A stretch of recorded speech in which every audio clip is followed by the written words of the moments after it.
वाहिगुरू जी का खालसा, वाहिगुरू जी की फ़तेह। आप सबका हमारे इस छोटे से चैनल में बहुत बहुत स्वागत है। हाँ, मुझे एक सवाल अभी एक व्यूअर्स ने किया है कि वो सुबह 3 बजे उठ जाते हैं और लेकिन उन्हें ये समझ नहीं आता है कि वो क्या नाम जप करें। उन व्यूअर्स का नाम मेरे ख्याल से शशिकांत शुक्ला है। तो शशि जी, आपको सबसे पहले तो बधाई हो कि आपकी नींद अपने आप सुबह सुबह खुल जाती है। ये बहुत ही अच्छे भाग्य की निशानी होती है कि परमात्मा या वाहिगुरू जी की आप पे बहुत कृपा है कि आप में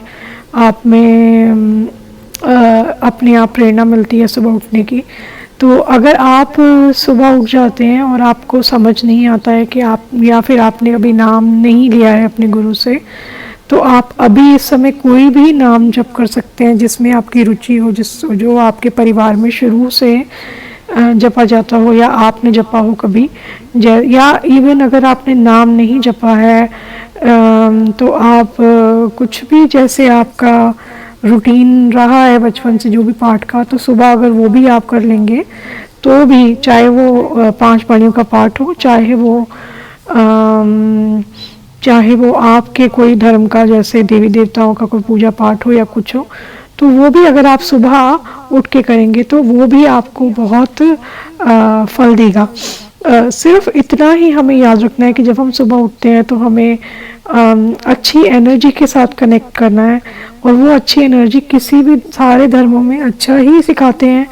जो भी रास्ता आप चुनेंगे वो आपको वहीं लेके जाएगा, लेकिन इस बात का ख्याल ज़रूर रखना है कि एक तो वो मार्ग जोड़ना है जिसमें आपको श्रद्धा हो, जिसमें आपकी रुचि हो, और दूसरा जो आप और हो सके तो आपके घर में पहले से ही वो चल रहा हो, तो वो उस मार्ग में आपको ज़्यादा फ़ायदा मिलेगा। और दूसरा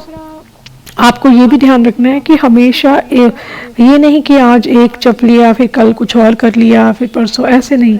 कोई भी एक रास्ता, कोई भी, जैसे आप देवी देवता भी हैं या कोई गुरु भी है, तो एक ही को चुनकर उसी के मार्ग पर चलकर आप उस परमात्मा तक पहुंच सकते हैं। तो जहाँ तक मेरा ख्याल है कि परमात्मा, जो भी रास्ता हम चुनते हैं ना, या जो भी गुरु हम चुनते हैं, वो एक अलग चीज़ है, लेकिन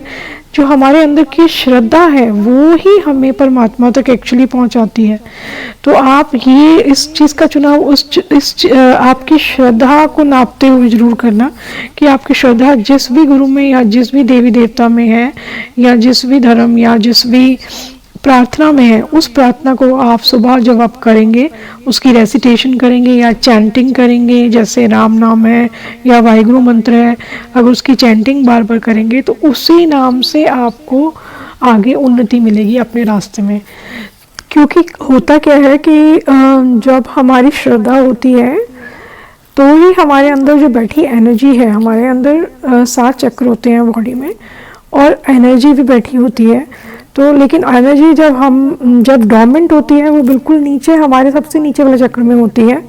और जब हम नाम जपना स्टार्ट करते हैं या स्पिरिचुअल मार्ग में कोई भी अपना कदम बढ़ाते हैं तो वो एनर्जी ऊपर उठने की कोशिश करती है,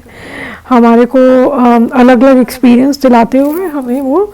7 चक्र पार करने होते हैं, और फिर ही हम निरंकार परमात्मा से मिल सकते हैं। और लेकिन उसकी स्टार्टिंग वहीं से होगी, और सबसे नीचे वाले चक्र से ही होगी, और वो तभी होगी जब हमारे अंदर श्रद्धा होगी, क्योंकि श्रद्धा ही एक ऐसा वो फोर्स है ऐसा, और जो परमेश्वर के लिए प्यार है, जो लगन है, वो ही एक ऐसी एक चीज़ है जो उन चक्रों को हमें पार करवा के एंड में हमें निराकार परमात्मा से मिलन करवाएगी। तो इसलिए निराकार परमात्मा को मिलने के लिए भी अगर हमारे को कभी मूर्ति पूजा या बाकी आडम्बरों का भी शुरू में साथ लेना पड़े तो उसमें कोई बुराई नहीं है। तो इसलिए आप ये मत सोचिए कि कौन सा धर्म या कौन सा चीज़, वो मायने नहीं रखता है। वो जो चीज़ आपकी सबसे ज़्यादा या मायने रखेगी, जो मैंने एक्सपीरियंस किया है, जो मेरे हिसाब से है, वो है सिर्फ और सिर्फ हमारे अंदर की परमात्मा के लिए लगन, हमारे अंदर जो प्यार है, प्रेम है परमात्मा का, वो,